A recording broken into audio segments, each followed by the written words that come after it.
హల్లెలూయా. ప్రభునందు ప్రియమైన దేవుని బిడ్డలారా, మరి కూడా వచ్చిన మీ అందరికీ ప్రభు పేరిట నా వందనాలు తెలియజేస్తున్నాను.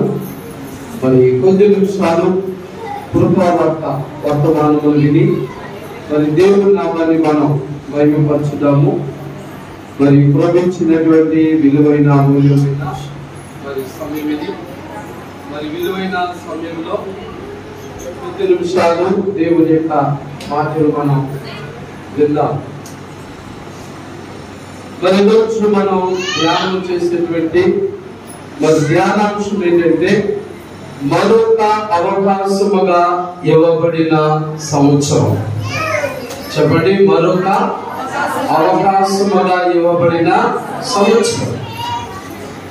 ప్రియులారా, మరి 2024వ సంవత్సరం దేవుడు నీ జీవితంలో నా జీవితంలో మరొక అవకాశముగా ఇచ్చారు. కనుక నేటి మన ధ్యానాంశం లూకా సువార్త 13వ అధ్యాయము మరి 8వ వచనాన్ని మనం ధ్యానం చేసుకోబోతున్నాం.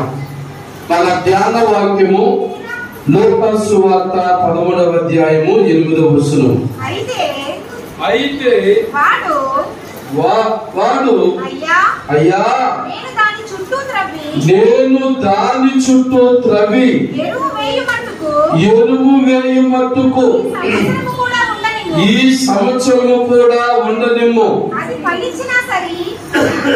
ఫలించినా సరే లేని ఎడల నరికించి వేయమని అతనితో చెప్పాను. ప్రభునందు ప్రియులారా, మనం ఇంకా నూతన సంవత్సరాన్ని విడిచిపెట్టలేదు. మరి రేపు బుధవారం 31వ తారీఖు, గురువారం 31వ తారీఖుతో విడిచిపెడతాం. మరి జనవరి నెల ఆఖరి ఆదివారంలో మనం ఉన్నాం. కాబట్టి మరి ఆఖరి ఆదివారంలో మనము జ్ఞాపకం చేసుకోవాల్సినటువంటి గొప్ప మాట ఇది. ఎందుకంటే ఈ 2024వ సంవత్సరంలో ప్రభు మనల్ని బ్రతికించి మనం ఎలా ఈ సంవత్సరంలో అడుగు పెట్టినప్పుడు చేయడానికి గల ఒక కారణములకు వచ్చి మన ధ్యాన వాక్యము లేక మన ధ్యాన అంశం కూడా ఉన్నది.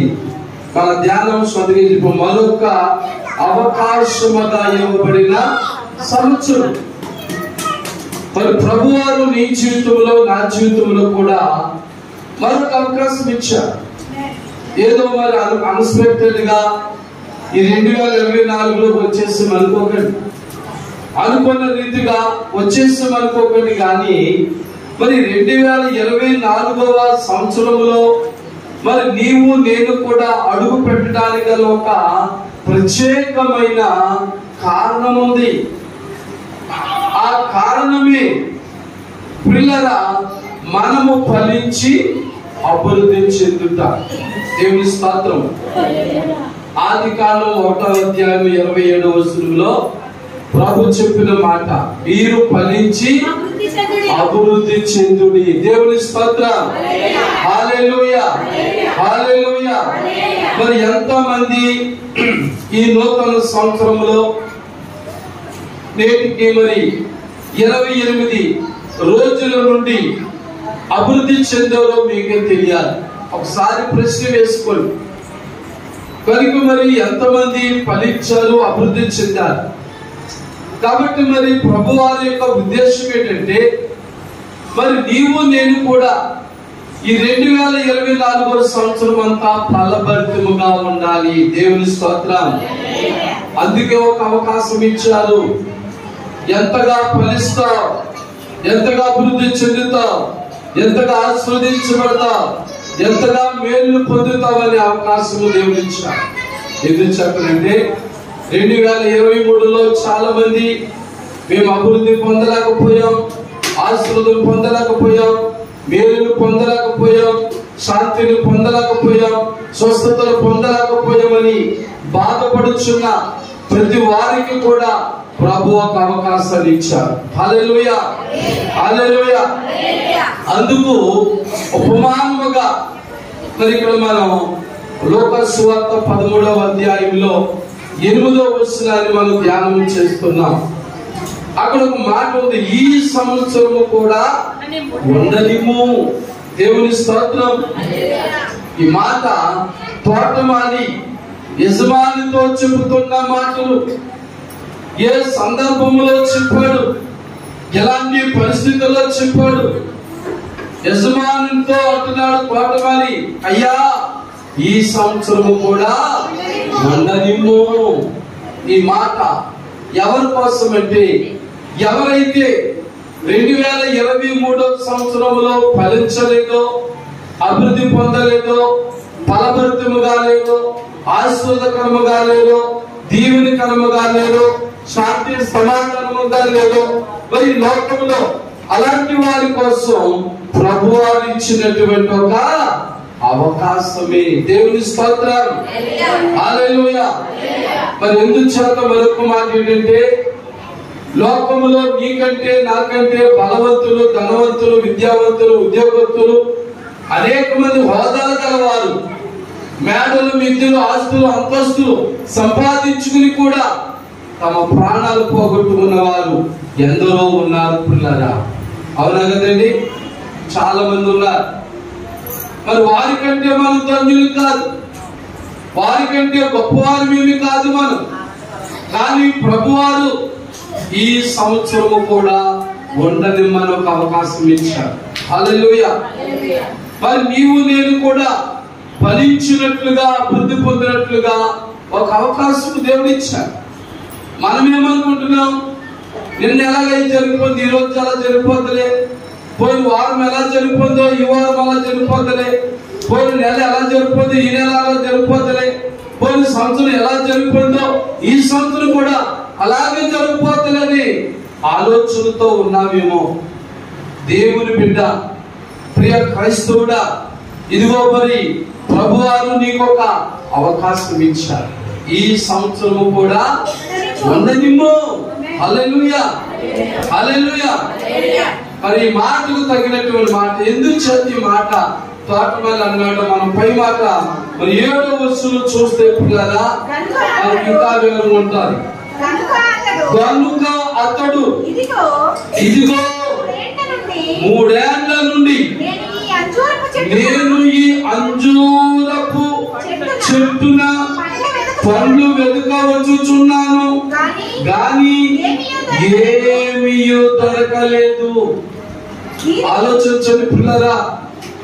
తోట యజమాని అంటున్నాడు, తోటమాలితో అంటున్నాడు, నేను 3 సంవత్సరముల నుండి ఈ అంజూరపు చెట్టున పండ్లు వెతకవచ్చింది, గాని ఏ ఒక్క సంవత్సరంలో కూడా ఎలాంటి ఫలములు కూడా నేను చూడలేదు.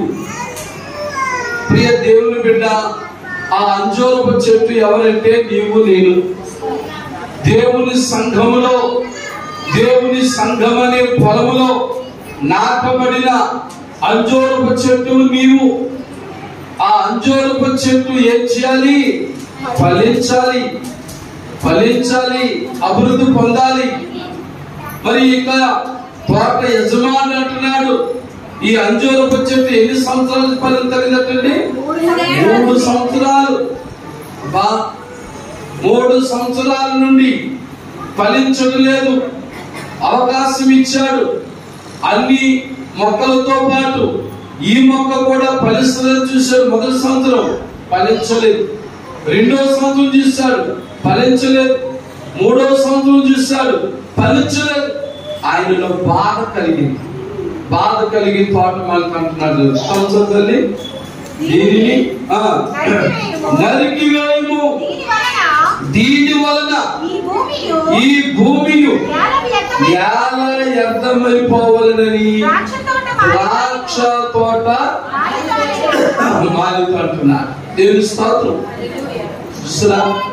ఈ భూమి, ఈ ఫలించని ఈ అంజూరపు చెట్టు వలన ఎలా వ్యర్థమైపోవాలి?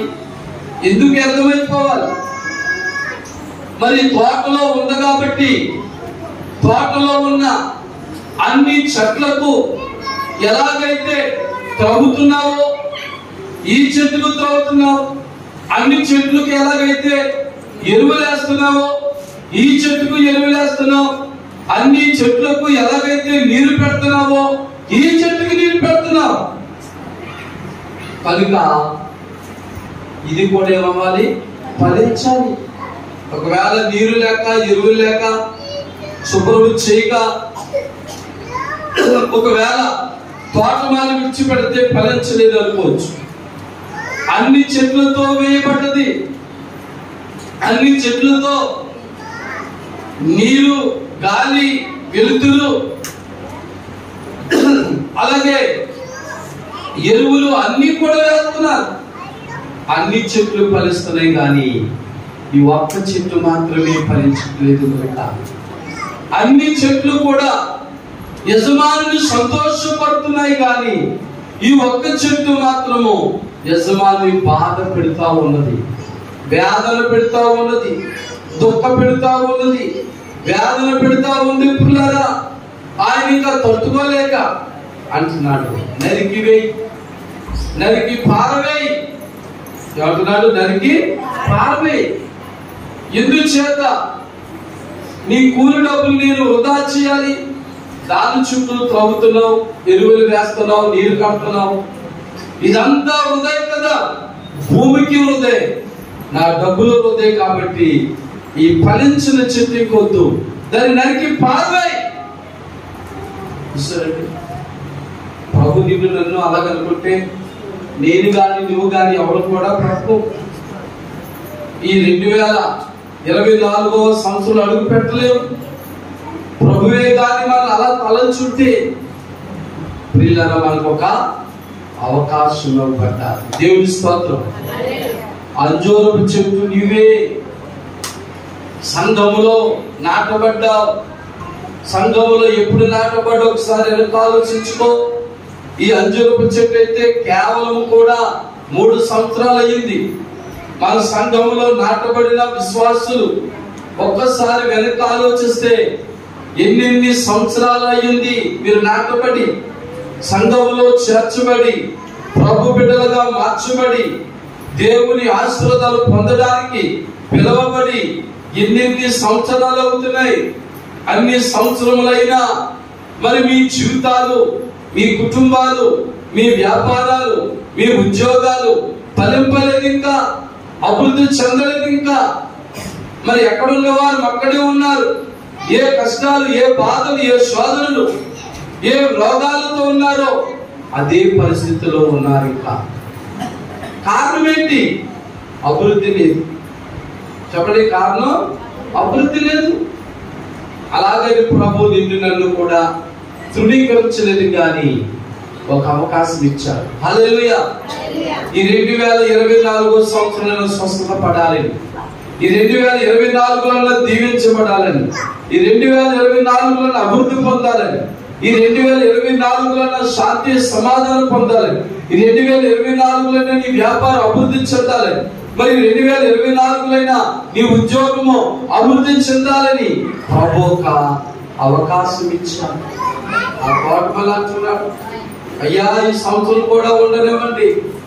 ఆ ఉచిత ఏం చేస్తారని చదువు మేము దోస్తును.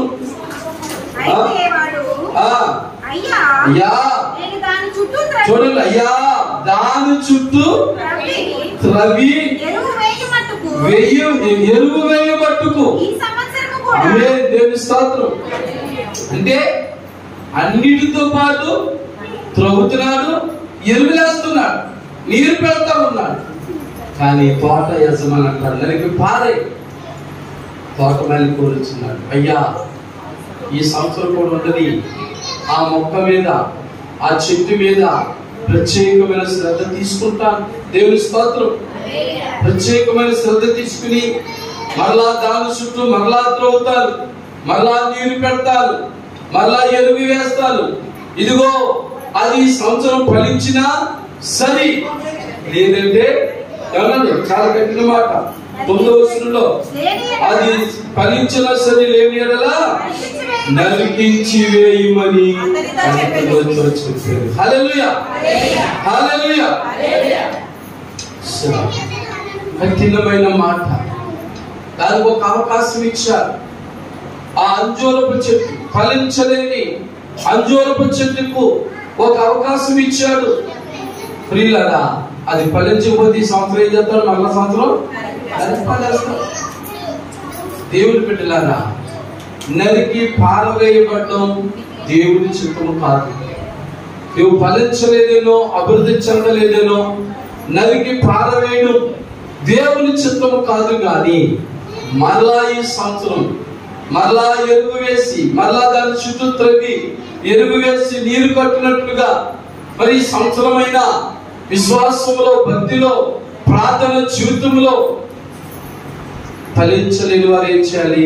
బలపరచబడాలి. దేవుని స్తోత్రం.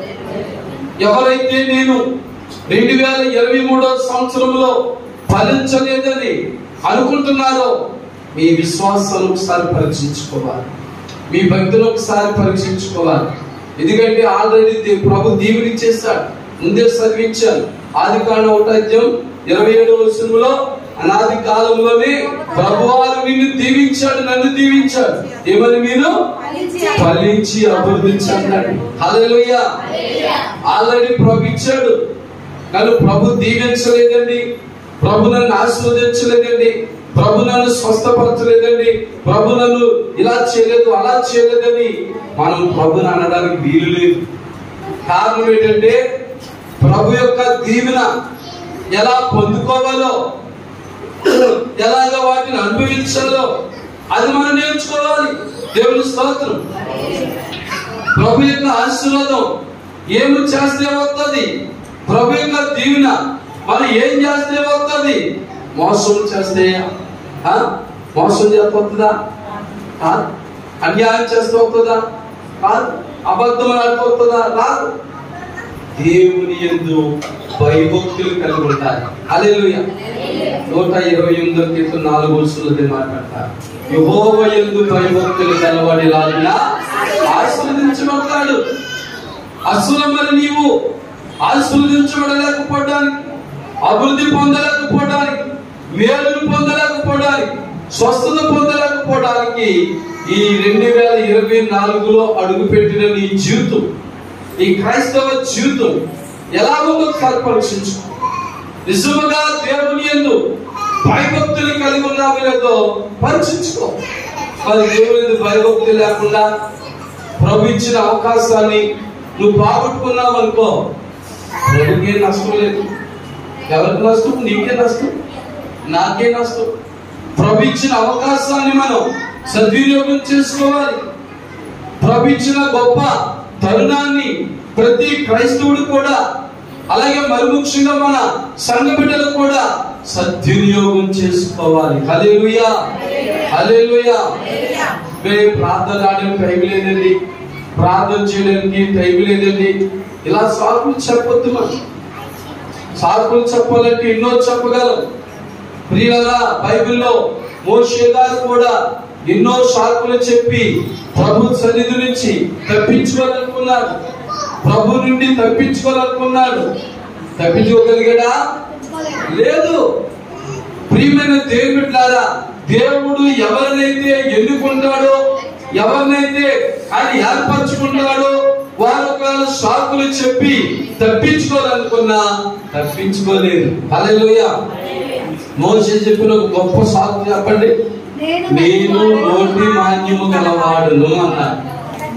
అప్పుడు ఆయన అన్నాడు, నాయనా అది పెద్ద విశేషమే కాదు, నీవు నోటి మాన్యం గలవాడు అయితే, నువ్వు మాట్లాడలేకపోతే ఇదిగో నీకు నోటిగా ఆహారం ఇస్తున్నాను నీ అన్నగారిని అన్నాడు. దేవుని స్తోత్రం. హల్లెలూయా. తప్పించుకోగలిగాడా? తప్పించుకోలేదు.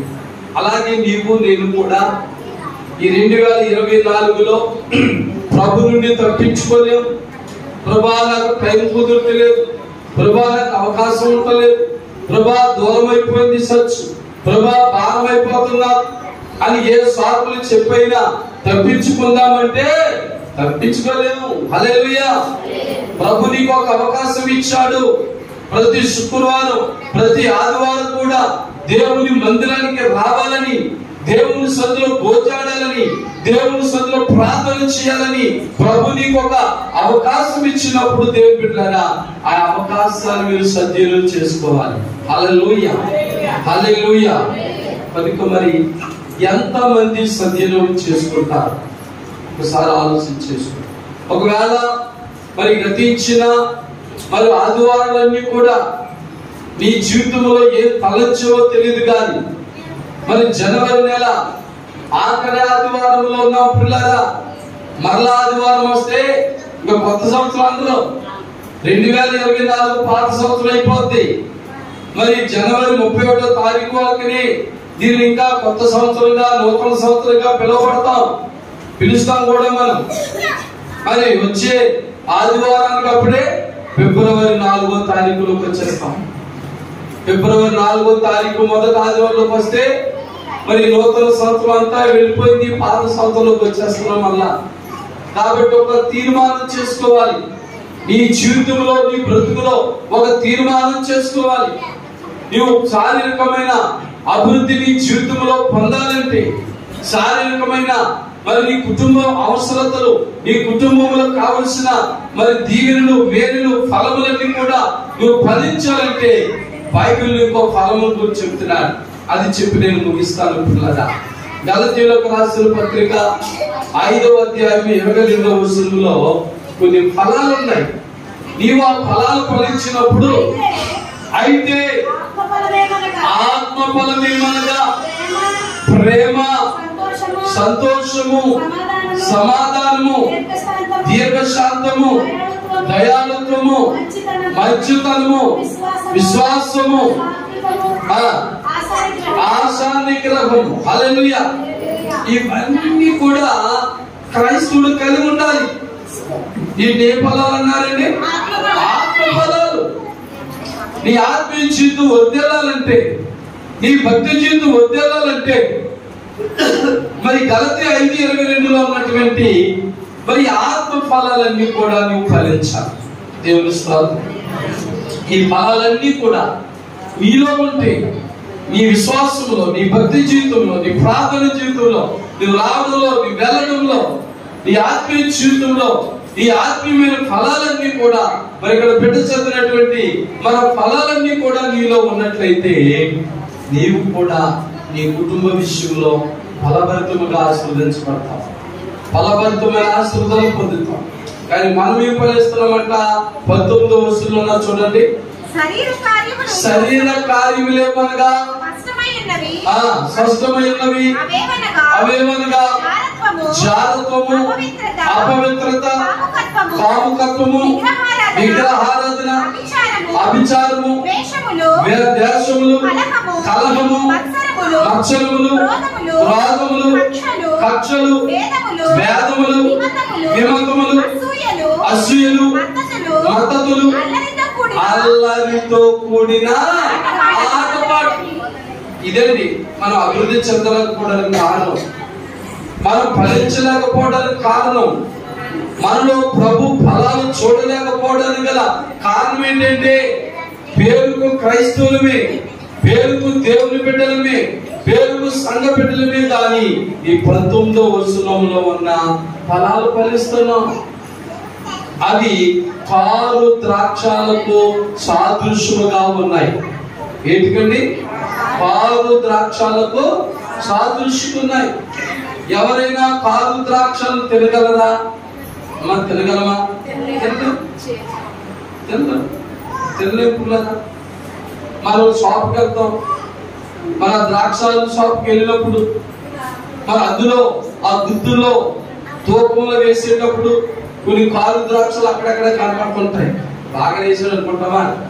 ఓ బాగా తీసే, పలానా పండు తీసి, ఆ పండు తీసి, ఆ పండు బాగాలేదు, ఈ పండు బాగాలేదు, ఆ కారు ద్రాక్షలు తీసి పారేస్తాం.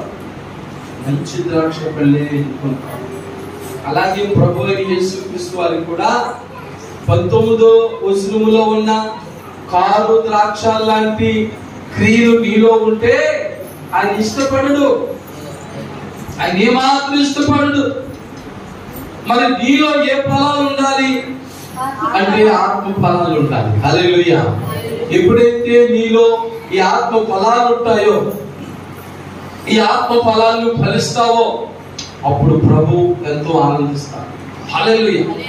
ఒకవేళ గతించిన 3 సంవత్సరాల నుంచి అనగా 2021, 2022, 2023 సంవత్సరం, ఎక్కువ సంవత్సరాలు ప్రభు చెప్పలేదు, తక్కువ సంవత్సరాలు తీసుకున్నాను. మరి గత 3 సంవత్సరాల నుంచి ఒకవేళ నీవు కూడా ప్రభు దృష్టిలో ఫలించలేని వ్యక్తిగా ఉంటే, ఫలములు లేని వ్యక్తిగా ఉంటే ఆయన చాలా బాధపడతాడు. ఆ తోటమాలి బాధపడినట్లు కానీ, అదే సంఘం అనే తోటలో నా బిడ్డలు ఒక అంజూరపు చెట్టులా నాటిని, ఆకులు తప్ప ఫలములు లేవి, చూడడానికి బాగానే ఉన్నది చెట్టు, కానీ ఏమి లేవు, ఫలాలు లేవు. అలాగే నీవు నేను కూడా చూడడానికి బాగానే ఉండొచ్చు, కానీ మనలో ఆత్మ ఫలాలు లేకపోతే నిన్ను బట్టి కానీ నన్ను బట్టి కానీ ప్రభువుకి ఆనందం ఉండదు. ఏమి స్తోత్రం. కాబట్టి మరొక అవకాశం ఇచ్చాడు, మరొక సమయాన్ని ఇచ్చాడు. ఈ 2024 అనే ఈ దినమును, ఈ సమయమును, ఈ గడియను ప్రభు మన జీవితంలో ఆయన మనకి ఇచ్చాడు కనుక, ఇదిగో మరి ఈ సంవత్సరంలో ప్రతి ఒక్క బిడ్డ కూడా ఫలించాలి, అభివృద్ధి పొందాలి. దేవుని స్తోత్రం. ఒకవేళ అలాంటి పరిస్థితి నీలో లేకుండా, ఏ అడ్డొస్తున్నాయో, దేవుని ఆశీర్వాదాలు పొందకుండా, దేవుని దీవెనలు పొందకుండా నీ జీవితానికి ఏవైతే అడ్డుబండలుగా ఉన్నాయో పిల్లగా, వాటన్నిటిని తొలగించుకోవాలి. అడ్డుబండలుగా ఉన్న ప్రతి దానిని కూడా, అది ధనమే కావచ్చు, బలమే కావచ్చు, బలగమే కావచ్చు, ఎలాంటి అడ్డులు ఆటంకాలుగా నువ్వు దేవుని దగ్గరికి రావడానికి, ప్రార్థన చేసుకోవడానికి, బైబిల్ చదవడానికి, ప్రభు బిడ్డగా జీవించడానికి ఏవైతే ఆటంకకరముగా నీ జీవితంలో ఎదురవుతున్నాయో వాటన్నిటిని కూడా తొలగించుకోవాలి, తీసివేసుకుంటే దానినే ఆయన అన్నాడు, ఆ చెట్టు చుట్టూ కూడా మళ్ళా నేను త్రవ్వి, ఏమన్నాడు, త్రవ్వి. ఎందుచేత ఆ చెట్టు ఫలించలేకపోవడానికి కారణం ఆ చెట్టుకి వేసేటువంటి ఎరువునైనా నీరునైనా ఆ చెట్టు చుట్టూ ఉన్న పిచ్చి మొక్కలు ఉంటాయి. అందుకే ఊడు పొడిచిన ఒక నెలలో ఏం చేస్తారు చెప్పండి, రైతు కలుపు తీస్తాడు. ఎందుకంటే ఉడుపుతో పాటు మరి పిచ్చి మొక్కలు మొలిచేస్తాయి. ఆ పిచ్చి మొక్కలు ఏం చేస్తాయంటే ఈ రైతు వేసిన ఎరువులు, నీరు ఇవన్నీ కూడా అవిపించేసుకుని అసలైన మొక్క ఫలించకుండా చేస్తాయి. అందుచేత తెలివైన రైతు ఎప్పుడు కూడా ఏం చేస్తారంటే ఊడు పుడిచిన ఒక నెల లోపల మరలా కలుపు తీస్తాడంటే పిచ్చి మొక్కలు, ఒరిసిన పిచ్చి మొక్కలన్నీ తీసేస్తాడు. అప్పుడు ఒరిజినల్ వరి మొక్కలు మిగులుతాయి. ఆయన ఎరువేసినా, నీరు పెట్టినా, ఏది చేసినా ఆ మొక్కలు పీల్చుకుని ఫలిస్తాయి. హల్లెలూయా. అందుకే ఈయన అంటున్నాడు, యజమానులతో అంటున్నాడు, అయ్యా నేను దాని చుట్టూ త్రవ్వి ఎరువు వేయబట్టు. హల్లెలూయా. మళ్ళా అది ఫలించలేకపోవడానికి ఒకవేళ ఏమైనా అడ్డుగా ఉన్నా, ఏమైతే అడ్డుపడుతున్నాయో ఆ యొక్క ఫలాన్ని, శక్తిని, ఆ ఎరువుని, నీళ్ళని, గాలిని, దాని చుట్టూ ఉన్న పిచ్చి మొక్కలు ఏవైతే అడ్డుపడ్డలుగా ఉండి ఫలించకుండా చేస్తున్నాయో మళ్ళా దాని చుట్టూ త్రవ్వుతాను, దాని చుట్టూ ఉన్న పిచ్చి మొక్కలని లాగి పారేస్తాను, పీకి పారేస్తాను, మరలా శ్రద్ధ వహించి దానికి ఎరువేస్తాను. అలాగే పిల్లలా, మరి నీవైనా నేనైనా ఫలించి అభివృద్ధి పొందడానికి ఆటంకకరముగా ఉన్న దేనినైనా సరే వాక్యం చెప్పినట్లుగా తొలగించేసుకోవాలి. హల్లెలూయా. అలా తొలగించుకుని మరలా మనం భక్తిలో స్థిరపడి, విశ్వాసంలో స్థిరపడి, ప్రార్థన జీవితంలో మనం స్థిరపడితే తప్పగా మనం ఫలిస్తాం. హల్లెలూయా. హల్లెలూయా. మరి బైబిల్లో చెప్తుంది, మరి యోహాను గారు చెప్పినటువంటి మాటలో మాట ఏంటంటే, ప్రభు చెప్తున్న మాటలు, మీరు మారు మనసు తగిన ఫలములు ఫలించు. హల్లెలూయా. మారు మనసు తగిన ఫలాలు ఫలించాలి. కలిసి బిడ్డలారా, దేవుని బిడ్డలారా, మారు మనసు తగిన ఫలాలు నీలో ఉండాలి, నాలో ఉండాలి, మనందరిలో ఉండాలి. కనుక ఒక్క నిమిషం మనం మోకరించి మారు మనసు తగిన ఫలాలు, దీవెనలు, ఆశీర్వాదాలు మరి నీ జీవితంలో ఉన్నాయా లేదా? ఏ రీతిలో నీ విశ్వాస జీవితం, నీ భక్తి జీవితం, నీ ప్రార్థన జీవితం ఉందో ఒకసారి పరీక్షించుకుందాం. పిల్లరా, ప్రార్థించుకుందాం. ప్రియమైన యేసుక్రీస్తు ప్రభువా, మీకే వందనాలు, స్తోత్రాలు. ఇదిగో నేను ఈ దినమున మరొక అవకాశం వచ్చినటువంటి సంవత్సరం అని అంశంతో మేము మాట్లాడుకుని దేవా మరి నీ లేఖనాలను ధ్యానం చేసుకున్నాం. మీరు మాకు ఇచ్చిన మరొక అవకాశం ఈ సంవత్సరం. మరి ఈ సంవత్సరంలో మేము మా సంఘము, మా కుటుంబాలు ఫలించాలి, అభివృద్ధి చెందాలి. వారు మనసు తగిన ఫలాలు ఫలించాలి. అలాంటి ఫలాలు ఫలించడానికి ఏమైతే అడ్డు బండలుగా ఉన్నాయో అడ్డు బండలన్నింటినీ కూడా దూరపరిచి బలపరిచి ఈ సంవత్సరంలోని మాకిచ్చిన ఈ సంవత్సరమును మేము ఆశీర్వాదకరంగా, దీవెనకరంగా మార్చుకున్నట్లుగా సహాయం చేయమని యేసుక్రీస్తు పరిశుద్ధ నామములో ప్రార్థించి వేడుకొనుచున్నాము తండ్రి. ఆమేన్, ఆమేన్. అందరికి వందనాలండి. ఇంతవరకు ఈ మాటలు శ్రద్ధగా విన్న మీ అందరినీ ప్రభు దీవించి ఆశించుగాక. Amen. God bless you all.